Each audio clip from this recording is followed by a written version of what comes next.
I think a very important part of trying to understand and integrate one's thinking about the world is to recognize that explanations that take place at different levels can be simultaneously valid.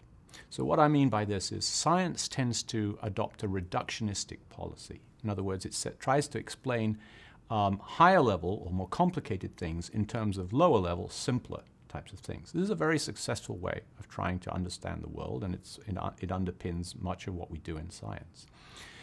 But the important thing to recognize is that having a lower level explanation of something does not explain away the significance of that phenomenon at a higher level. And yet people often argue and speak as if it does. Okay? So, I mean, the way I try to illustrate this is in terms of the human person, myself, if you like. So I would say, yes, I am an assembly of electrons and quarks, which of course is the, in a certain sense, the most reduced level that physics would talk about. But I'm not just that.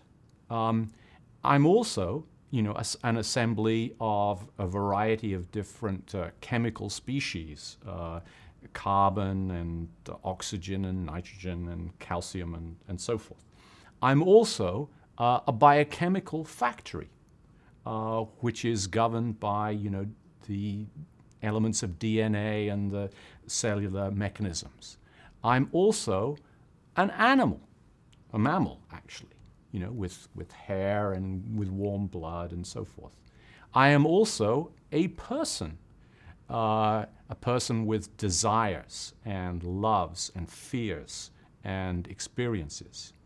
I'm also, I would argue, a spiritual being, loved by God, a sinner saved by grace. And so there's a whole level, a set of levels at which we should regard a human being as a different type of description.